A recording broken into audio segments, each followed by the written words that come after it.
తీసుకొని బూట్కాలు కళ్ళ మీద పెట్టి లాఠీలతో బాదుతున్నారంటే మళ్ళీ లాఠీ మార్చి లాఠీ అసలు ఎక్కడున్నాం మనం?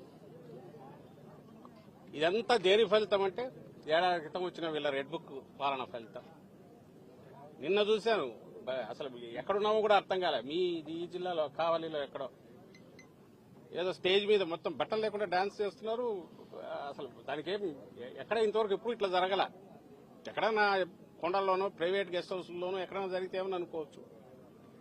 ఎవరు పట్టించుకునేవారు. మన సొసైటీలో సభ్య సమాజంలో ఓపెన్ గా జరుగుతున్నాయి ఇవన్నీ. ఎందువల్ల ఇది సిస్టమ్ ఫెయిల్ అయిపోయింది. వాళ్ళకు తాబేదారులుగా ఉండే అధికారులను ముందు పెట్టి నడిపిస్తున్నారు. డ్రెస్సులో కాకి డ్రెస్సులో గూండాయిజం అనేది ఒకప్పుడు అనుకునేవాళ్ళం, అది కళ్ల ముందు ఇప్పుడు కనపడుతుంది. వాళ్ళు ఒకసారి అదుపు తప్పినాక వాళ్ళకు వాళ్లే రాజులు అవుతారు. అప్పుడు ఏ వ్యవస్థ పనిచేయదు. చంద్రబాబు నాయుడు గారికి అది ఎక్కినట్లేదు. ఆయనకు గాని ఆయన కొడుకు గాని ఈ ప్రభుత్వానికి గాని ఏం పర్వాలేదు. వైఎస్ఆర్సీపీ బలమైన పార్టీ మరింత బలపడుతోంది. ఈయన ఎంత నొక్కాలని చూస్తే బంతిని గోడ కొట్టి ఎట్లా తిరగేస్తుందో అంతగా బలపడుతోంది. నేను ఇంతకుముందు అన్నట్టు మా వారి దానికంటే కూడా రాష్ట్రాన్ని ఎటు తీసుకుపోతున్నారు.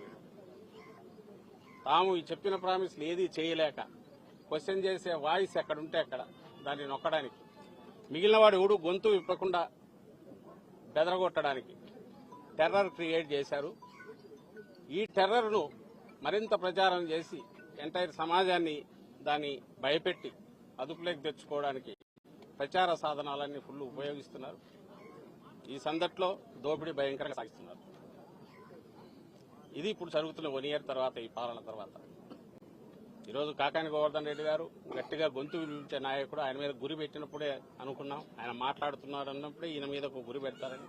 సీనియర్ నాయకులు ఎవరుంటే వాళ్ళ మీద గురి పెడుతున్నారు. తద్వారా ఏ రకంగా అయినా సరే పార్టీని బలహీనం చేయాలి, ప్రతిపక్షం అనేది లేకుండా చేయాలని చూస్తున్నారు. అది అసాధ్యం. అందులోనూ వైఎస్ఆర్సీపీ లాంటి పార్టీని, జగన్మోహన్ రెడ్డి గారి లాంటి నాయకుడు, అంత పట్టుదల కలిగిన పటిమ ఉన్న నాయకుడిని వాళ్ళు ఏం చేయలేరు. దానివల్ల ఏమవుతుందంటే పార్టీ మరింత బలపడుతుంది. థ్యాంక్స్ టు చంద్రబాబు నాయుడు గారు. ఎస్, 2 నెలలు అందరం పోవచ్చు. వాళ్ళు ఎవరి మీద, అందరి మీద కేసులు ఉన్నాయి, ఎప్పుడైనా పోవచ్చు. అంతకుమించి చేసుకోగలిగేది ఏం లేదు. కానీ తనకు రాజకీయంగా ఇంకా పూర్తిగా ఉనికి లేకుండా చేయాలని ప్రజలు ఇప్పటికే ఏడాది తిరగక ఉంది. ఇది కూడా ఏ చరిత్రలో ఏ పార్టీకి ఇంత బలంగా ఫలితాలు తెచ్చుకొని విజయం సాధించిన కూటమి లేదా ఆ పార్టీకి ఇంత త్వరగా అయితే జనం ఆల్రెడీ దానికి పాడగట్టాలని డిసైడ్ చేసుకున్నారు. ఈ పాలనకు అనేది 1 year తర్వాతనే బయటికి రావడం అనేది బహుశా ఏ చరిత్రలో ఉండదు. ఇక్కడ జరుగుతుంది. దీని ఫలితాలు రాను రాను భయంకరంగా ఉంటాయి. ఇప్పటికైనా రియలైజ్ అయ్యి సిస్టమ్స్ గాడిలో తెచ్చుకోకపోతే తర్వాత దాన్ని మళ్లీ గాడిలోకి తీసుకురావడం అసాధ్యమైన విషయం ఆయన గుర్తించాలని ఆశిస్తున్నాం. గుర్తించకపోతే ఆయన కర్మ. వచ్చే కాలంలో ఎట్లుంటాయి ఫలితాలంటే ఇంకా భయంకరంగా ఉంటాయి. ఈ విషయం కూడా ఆల్రెడీ చెప్తూనే ఉన్నాం. ఎప్పటికైనా రియలైజేషన్ వస్తుందని, రావాలని ఆ దేవుణ్ణి కోరుకుంటున్నాం. Thank you sir. ముఖ్యంగా రాష్ట్రంలో మొత్తం రెడ్ బుక్ రాజ్యాంగం నడుస్తుంది, ప్రజాస్వామ్యంలో ఆ రాజ్యాంగం లేదని చెప్పి అందరూ అంటున్నారు. అదే క్రమంలో ఎన్ని జరుగుతున్నాయి అనుకోవచ్చా? నేను అదే అంటున్నా కదా, ప్రకటించినారు. అది కూడా ఏదో పాలన లేకొచ్చినా చేయడం కదా. మళ్లీ చెప్తున్నా, వైఎస్ఆర్సీపీ హయాంలో మీరు ఏ కేసులు అన్నా చూడండి, మా హయాంలో, జగన్మోహన్ రెడ్డి గారి హయాంలో ఖచ్చితంగా ఇంక్లూడింగ్ చంద్రబాబు నాయుడు గారిని అరెస్ట్ చేసిన. ఇట్లా చేయాలంటే ఆయన వచ్చిన 3 నెలలకు వేసిండొచ్చు చంద్రబాబు నాయుడు గారిని, జగన్మోహన్ రెడ్డి గారు అనుకోండి. ఎందుకంటే కేసులు ఉన్నాయి. అయితే ఇన్వెస్టిగేషన్ జరగాలి, ఆధారాలు దొరకాలి, ఉండాలి. ఆధారాలు ఉన్నాయి.